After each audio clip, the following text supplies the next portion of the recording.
Ayan, welcome back po sa ating YouTube channel. For today's video, magto-troubleshoot tayo ng washing.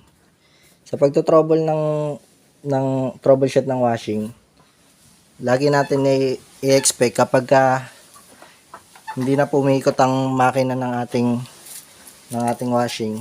Ang possible niyan, pwedeng capacitor, pwedeng yung fuse, ang pinakamalala yung sira na po yung motor. Pag yung motor na po yung sira, hindi na po natin kayang ayusin yan ng DIY lang. Pwede na po natin ipasa yan sa mga talagang gumagawa po ng rewind ng motor, mga nagre-rewind ng motor.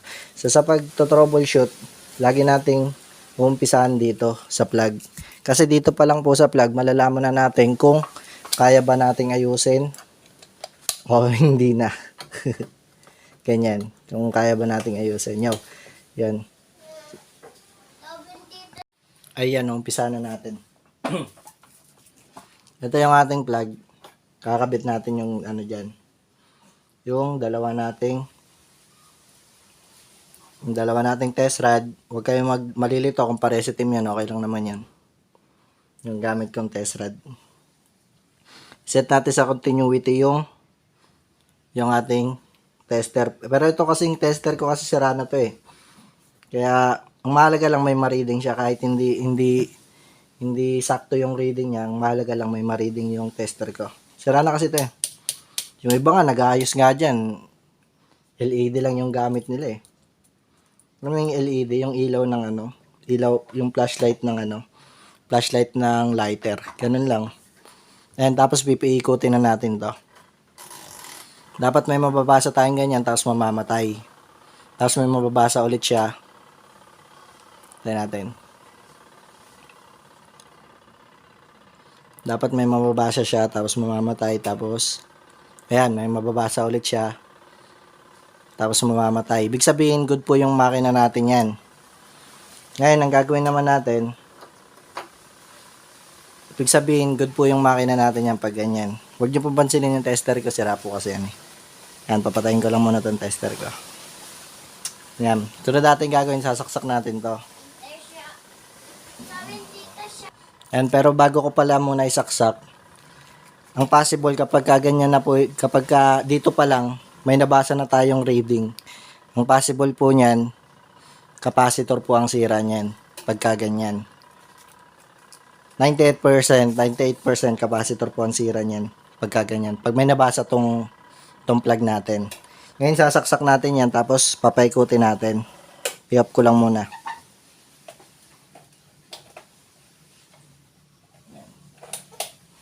Yan, nakasaksak na po yan. Tapos papaikutin ko. Ayan. Yan, hindi pa rin po umiikot yung ano niya, yung makina niya. Wala talaga siyang ikot. Oh. Malalaman mo naman yan pagka umiikot. Maalog eh. Ayan. Ayan, pagkatapos niyan, yan, ganyan pag troubleshoot niyan. Ang ibig sabihin kagad niyan, 98% ang problema ng washing natin ay capacitor lang. Pero kapag dito pa lang sa plug, dito pa lang po sa plug, ganito naman pangalawang senaryo. Dito pa lang po sa plug, wala na tayong nabasang reading. Ang i-check na po natin yan, yung fuse nito. Meron po kasi itong fuse eh. O kaya, tignan natin yung linya kung may putol. Tignan natin yan. Ibabalik tarin ko lang yung camera para makita natin yung ilalim. Ayan, nandito na tayo sa ilalim. Ayan. Tulad yan sinabi ko, pag wala po tayong na reading dito, tignan po natin to. Itong fuse nya. Meron po yung fuse dito sa loob. Ayan. Titignan natin yung maliit na string nya sa loob kung putol na. Kung may tester naman tayo, mas maganda, testingin na rin natin. I-set lang natin yung ating tester sa continuity. Naku, sira na talaga yata yung tester ko. Anyway, ano na lang, ipapaliwanag ko na lang. Yan, siset muna natin sa continuity, tapos testingin natin yung magkabilang side. Pag may nabasa yung tester natin, ibig sabihin good yung capacitor natin, ibabalik natin yan. Babalik natin yung ating, ay, good yung ating ano pala, yung ating fuse. Babalik natin yung fuse. Yan. Babalik natin yan.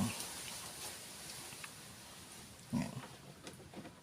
Yung fuse na, yan. Pagka ganyan, may na-reading naman, buo naman yung fuse, suksukan natin dito. Dito naman natin i-reading. Dito, papasok dito sa kabila. Ganito gagawin nyo. Halimbawa, gumagana yung tester nyo. Imaginein lang natin. Tutusukin natin yan dito. Tapos tutusukin natin yan dito. Pag may nabasa yung tester natin, ibig sabihin good yan. Buo yung, yung fuse natin. Ngayon, pagka nangyari, buo naman, pero wala kayong na-reading dito. Wala kayong na-reading dito, buo naman yung fuse natin. Titignan naman natin yung mga wire kung may putol. Pero pag wala naman putol, ang gagawin naman natin, itong wire na galing dito sa nagaling dito sa may motor, may tatlong wire yan. Ito, tatlong wire. Isang black, isang yellow, at saka isang white. Ganyan. Yan. Yung black dito yung common. Kailangan yung pumputulin talaga yan. Yung tatlo na yan. Puputulin natin yung tatlo na yan.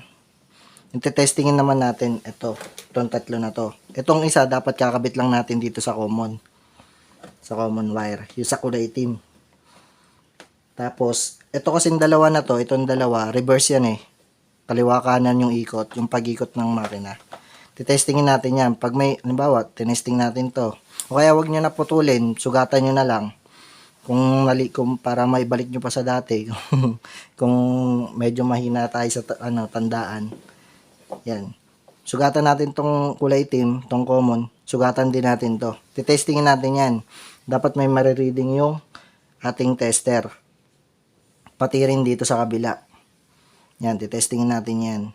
Pag may na-reading tayo dyan, ibig sabihin, sa wiring lang yung problema. Pwedeng sa switch, or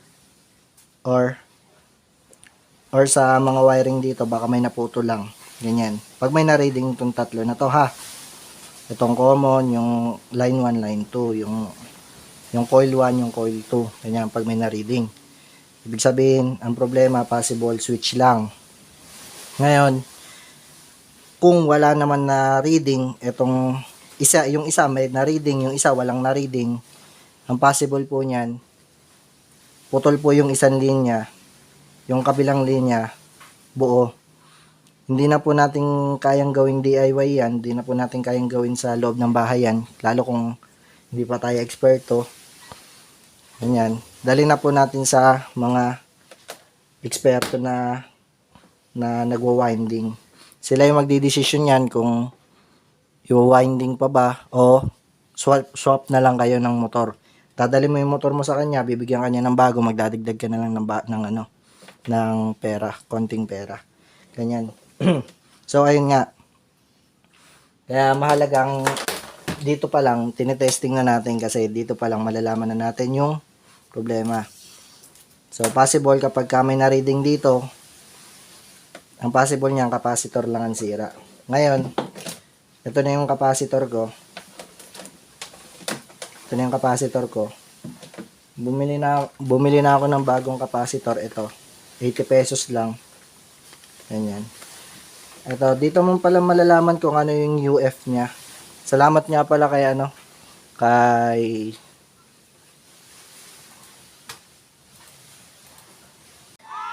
Robert Mandaf 2994. Yan, sinabi niya sa akin kung ano yung meaning nito. Well, alam ko naman dati yan, nakalimutan ko lang. Ayaw patalo. Ganyan. Yan. May kita nyo, itong 9, may kasunod yan ng maliit na U, tapos F.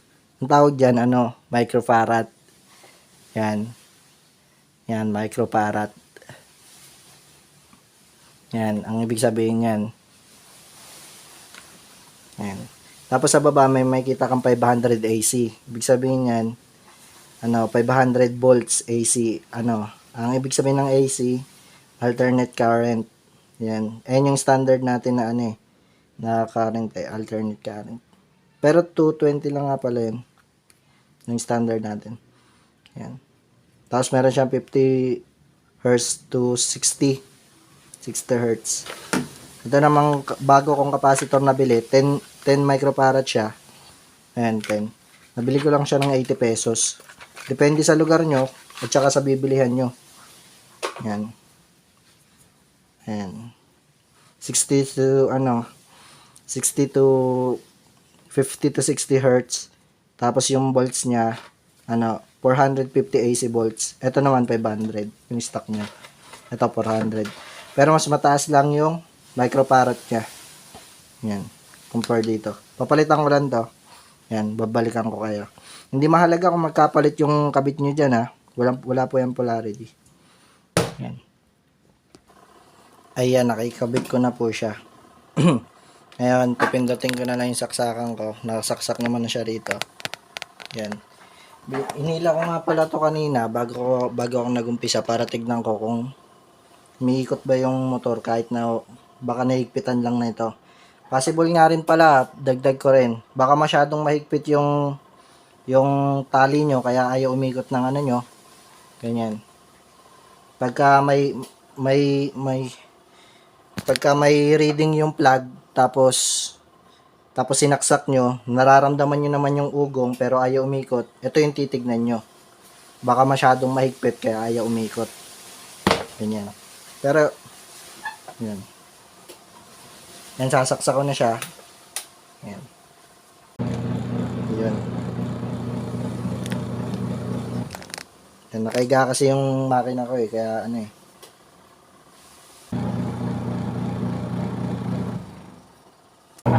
Yan, may ikot na po siya. Yan, ganun lang naman po yan. Yan. Thanks for watching.